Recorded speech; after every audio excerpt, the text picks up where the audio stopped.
Hello' everyone, welcome back to life with Chhaya. আপোনালোক সকলোকে স্বাগতম জনাইছোঁ পুনৰবাৰ মোৰ চেনেলৰ অন্য এটি ভিডিঅ'লৈ।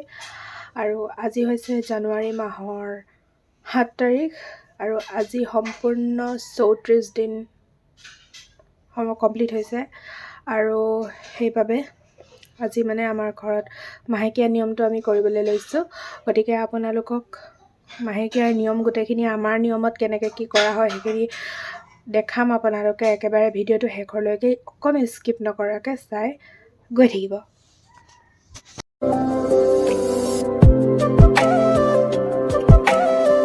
এতিয়া প্ৰথম আপোনালোকক মই আগফালে দেখামগৈ।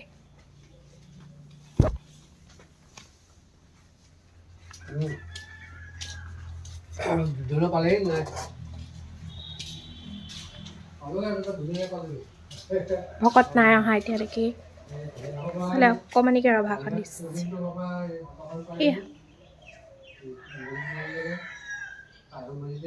ডাঙৰকৈ নাই পতা মানে সেইটো কাৰণে।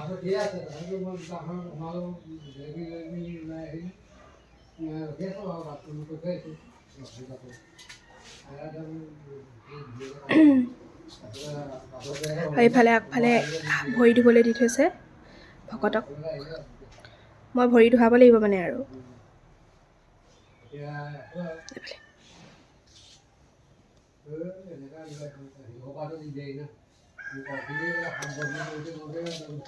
ফটো এখনে উঠি ল'ব পাৰি।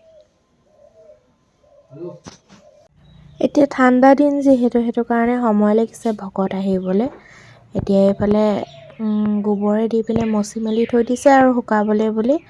আৰু পিছলৈ যিহেতু ভোৰ ৰ'দ পৰিব সেইটো কাৰণে মানে এনেকৈ তিৰপাল দি দিছে আৰু ভকত বহিবলৈ, সেইডোখৰতে ভকত বহিব। এতিয়া মই ভিতৰলৈ আহি দেখিছোঁ যে যিহেতু ভকতক চাহ দিব লাগিব ন, সেইটো কাৰণে ঘৰতে মানে চুজি বনোৱা হৈছে। আমাৰ প্ৰায় এনেকুৱা সকামেই হওক বা আমাৰ যিকোনো ধৰক নিয়ম আৰু য'ত ভকত আহে তেওঁলোকৰ কাৰণে বজাৰৰ পৰা কিবা মিঠাই অনাতকৈ এনেকৈ ঘৰতে চুজিয়ে বনাওঁ আৰু চাহৰ লগত খাবলৈ বুলি। মিঠাইও অনা হয়, কিন্তু তাৰ উপৰিও চুজিটো দিয়া হয় আৰু। এতিয়া এইডোখৰ শুকুৱাই নাই। ৰাতিপুৱা 5টা বজাতে আহি পিনে মচি থৈ গৈছিলে যদিও মানে এতিয়ালৈকে শুকোৱা নাই। আৰু এতিয়া এনেকৈ মচি মেলি থৈ দিয়া হৈছে। ইয়াতে ভকত আহি বহিব।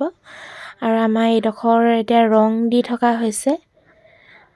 বহুত বছৰৰ আগতে ৰং দিছিলে। বহুত বছৰ মানে আজি 4-5 বছৰৰ আগতে ৰং দিয়া। এতিয়া আকৌ নতুনকৈ ৰংবোৰ দিয়া হৈছে। কেনেকুৱা লাগিছে জনাবচোন আপোনালোকে। আমাৰ নামঘৰ, এয়া নামঘৰ হয়, আমাৰ ডাঙৰ নামঘৰ বুলি কওঁ আমি এইডোখৰ। কেইবাডোখৰিতো নামঘৰ আছে। আমাৰ ঘৰৰ ভিতৰত মানে কেইবাভাগিও নামঘৰ আছে। তাৰে এয়া ডাঙৰ নামঘৰ বুলি কওঁ আমি। এতিয়া ৰং দি দিছে আৰু মূৰ্তি দেখিছে নহয়, জম্বুবন্ত, তাৰপাছতে আৰু এনেকৈ আছে মূৰ্তি। তাৰপৰা এয়া মহা আৰু লগতে আমাৰ ভকতো হয় আৰু আমাৰ মহা হৈছে সম্বন্ধৰে মিতিৰৰ। তেওঁ আহি পাইছে আৰু যিহেতু ঠাণ্ডা বহুত সেইটো কাৰণে ৰ'দতে বোলে চকী এখন দি দিবলৈ ক'লে আৰু সেইটো কাৰণে চকী এখন দি দিছোঁ। এতিয়া বহি আছে তাতে। আৰু আজি যি 34 দিনীয়া সকাম ভাগি, সেই ভাগিত আমাৰ মৰাণৰ পৰা ভকত আহিব। এজনটো আহি পালেহি অলৰেডি আৰু মৰাণৰ পৰা ভকত আহি আছে। এতিয়া মানে ভৰিটো ধুৱাব লাগিব, যিহেতু ভকতক আমি ভৰি ধুৱাওঁ। সেইটো কাৰণে মই এয়া গৈছোঁ ভৰিটো ধুৱাবলৈ বুলি। আৰু অলৰেডি ঘটি আৰু বাল্টিত পানী দি থোৱা আছে। আৰু আজি ভিডিঅ'টো যিসকলে চাব অলৰেডি তেওঁলোক আহিছে আৰু আমাৰ যিহেতু ভিডিঅ'টোও দীঘল সেইটো কাৰণে আমাৰ মানে সময় লাগিছে নিয়ম বা এনেকুৱা সকাম এয়া গামোচা আৰু প্ৰতিটো বস্তুতে মানে প্ৰতিটো মাংগলিক কামতে কি হয়, আমাৰ ভকতীয়া নিয়ম হয়। আৰু ভকতীয়া নিয়ম হোৱাৰ কাৰণে কি হয়, আমি 100% আমি ভকতৰ লগতেই মানে আমি ব্যস্ত হৈ থাকিবলগীয়া হয়। যাৰ কাৰণে যিসকলে ধৰি লওক আমাৰ নিয়মবোৰ বুজি নাপায়, তেনেকুৱা আলহীক আমাৰ এনেকুৱা নিয়মবিলাকত মাতিবলৈ অকণমান আমাৰ অসুবিধা হয়। কিয়নো আলহী যিহেতু ভগৱান সদৃশ হয়, হয়নে নহয়? তো তেওঁলোককো আমি সমানে গুৰুত্ব দিবলগীয়া হয় ভকতৰ লগত। গতিকে আমি এফালে যদি আমি ভকতকো আমি পুজিব নোৱাৰিলোঁ বা আলহীও যদি আমি ভালদৰে তেওঁলোকৰ মানে আমি তেওঁলোকক যদি আলপৈচানটো ধৰিব নোৱাৰোঁ, গতিকে তেনেকুৱাত আমাৰ দায় দোষ থাকি যোৱাতকৈ আমি ভাবোঁ যে যিবিলাক মাংগলিক কামত আমাৰ ভকতৰ লগতেই আমি লাগি থাকিব লাগিব একেবাৰে আৰম্ভণিৰ পৰা শেষলৈকে, তো তেনেকুৱাত কেৱল আমি ভকতসকলকেই মাতি পিনে আমাৰ নিয়মখিনি কৰি দিওঁ। কিয়নো ভকতে আমাৰ যিখিনি বাধা বিঘিনি বা ধৰি লওক যিখিনি বাধা আছে সেইখিনি তেওঁলোকে মোকলাই দিব, হয়নে? সেইটো কাৰণে আমি এনেকুৱা কামবিলাকত আলহী অতিথি তেনেকৈ ইমান নামাতো আৰু লগতে ডাঙৰো কৰিব বিচৰা নাই। আৰু কিছুমান নিয়ম আছিলে যিবোৰ দহাত থাকি গৈছিলে কৰিবলৈ, সেইখিনি মানে আজি এই ৩৬ দিনীয়া সকামত সম্পূৰ্ণ তেওঁলোকে কৰাই মেলি দিব। আৰু যিহেতু মই দেউতাক মুখাগ্নি কৰিছিলোঁ, সেইটো কাৰণে দহাত মোৰ কিছুমান কাম ৰৈ গৈছিল কৰিবলৈ, কিয়নো মই তেতিয়া মই নোৱাৰা হৈ আছিলোঁ সেইটো সময়ত। সেইটো কাৰণে মানে মই ৭ দিনৰ দিনাখন দেউতাৰ দহাৰ দিনাখন মই সেইখিনি নিয়ম কৰিব পৰা নাছিলোঁ। সেই গতিকে আজি তেওঁলোকে মোক সেই নিয়মখিনি গোটেইখিনি বুজাই মেলি দিলে আৰু লগতে কৰাই মেলি যিখিনি মোৰ শুদ্ধিকৰণ হোৱা নাছিলে, ধৰক মূৰ ধোৱা পৰা আদি কৰি সেইবিলাক বিভিন্ন ধৰণৰ এনেকুৱা নিয়ম থাকে, সেইখিনি মানে আজিহে মোৰ সম্পন্ন হ'ল। সেয়াই সেইখিনিকে মোক এতিয়া বুজনি দি আছে আৰু গোটেইখিনি কথা A to Z তেওঁলোকে মোক বুজাই মেলি দিছে, কিয়নো মইতো এয়া প্ৰথম অভিজ্ঞতা কৰিছোঁ মোৰ পিতৃৰ লৈ পিনে। সেইটো কাৰণে তেওঁলোকে সম্পূৰ্ণ কথাখিনি মোক ভালদৰে বুজাই মেলি দিছে যাতে কোনো মনত খোকোজা নাথাকে। সেয়াই মোক এতিয়া বুজাইছে আৰু তেওঁলোকে নিজেও নিজৰ কাপোৰ কানি সলাই লৈছে, যিহেতু ঘোষা পাঠ কৰিব।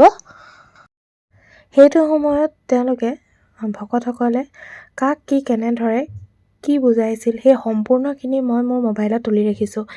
কিন্তু চাওক ইয়াতে এটা কথা, কি কৈছিল সেইখিনি হয়তো 2% বা 3% মানুহে বুজি পাব, তাৰে বাকী 10-20% মানুহে বুজি নাপাব। কাৰণ প্ৰত্যেকজন মানুহ বেলেগ বেলেগ সমাজৰ পৰা আহে, তেওঁলোকৰ প্ৰত্যেকৰে নিয়ম বেলেগ বেলেগ হয়।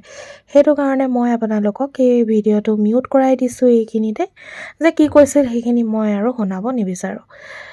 কিন্তু মোৰ কাৰণে সুবিধা মানে আৰু কথাখিনি কি হ'ল, যিহেতু ইমান ধুনীয়া কথা বুজাইছিলে তেওঁলোকে, সেই গোটেইখিনি কথা মই মানে ধৰি ৰাখিব বিচাৰিছিলোঁ আৰু সেইটো কাৰণে ভিডিঅ'টো কৰি পিনে থৈ দিছিলোঁ।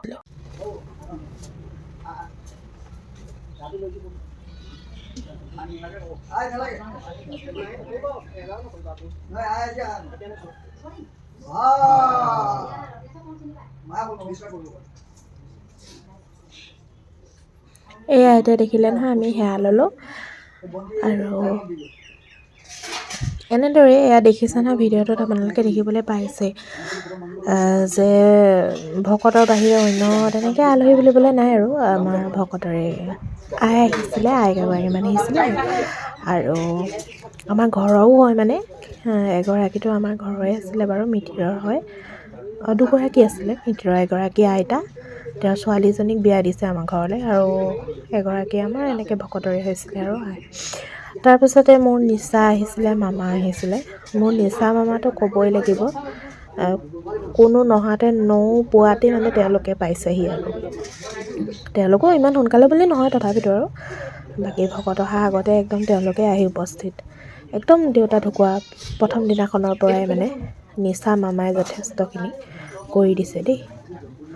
সঁচাকৈ মিতিৰ বংশ পৰিয়াল বুলি ক'বলৈ গ'লে এনেকুৱা কামবিলাক, এনেকুৱা ধৰণৰ বিপদেই হওক কামতেই হওক তেওঁলোকৰ বাহিৰে আৰু বেলেগ মানুহে আহি পিনে আপোনাক কৰি নিদিয়ে, ইমানটোৱে কথা।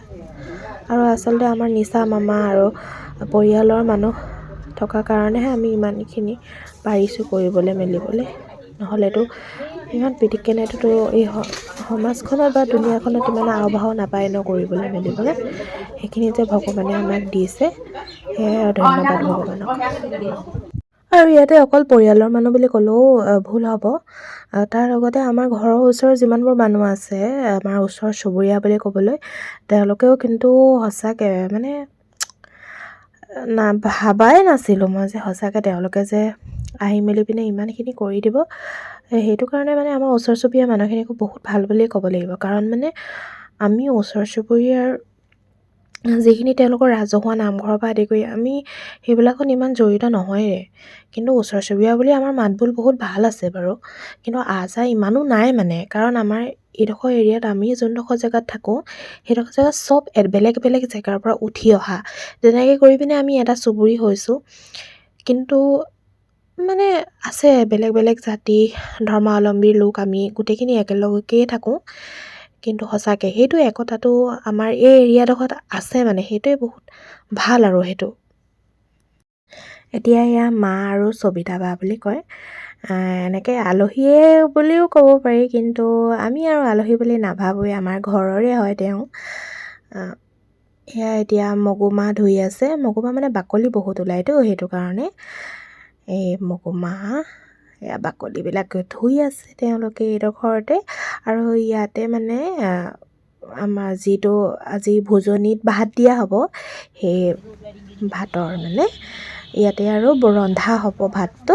অন্ন বুলি কওঁ আমি, অন্নমুঠি ইয়াতে ৰন্ধা হ'ব। আৰু এতিয়া আমাৰ যিহেতু বাৰীত আমাৰ এডোখৰ বগৰী বাৰী বুলি কওঁ, মানে বগৰী গছ এজোপা আছে, তাতে আমাৰ দেউতাৰ সমাধিটো দিয়া হৈছে ন। গতিকে আজি মানে ভকত এজনে ফুলৰ পুলি এনেকৈ আনি দিছে। মায়ে কৈছিলে ফুলৰ পুলি কেইটামান আনি দিবলৈ বুলি। আৰু মানে আচলতে কিবা বেলেগ ফুল এটাৰ কথা কোৱা হৈছিলে, কিন্তু তেওঁলোকে যে লৈ আহিব সেইটো মই ভবা নাছিলোঁ। আৰু তাৰপিছত কেইবাটাও পুলি আনিছিলে, তো সেই পুলিকেইটা মানে 3টা পুলি ৰুৱাই দিছোঁ। আৰু তাত মামায়ে ৰুই দিলে আৰু।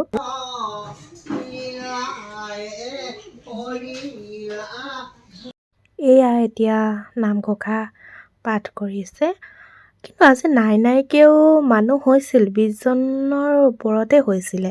কিন্তু চব পৰিয়ালৰ মানুহ দেই, পৰিয়ালৰ মানুহ। আৰু দেউতাৰ ভনীয়েকৰ ল'ৰা মানে ৰিংকুকা বুলি কওঁ, তেওঁ আহিছিলে। আৰু এইফালে এতিয়া খোৱাৰ যোগাৰ, এইফালে অন্ন ৰান্ধি আছে।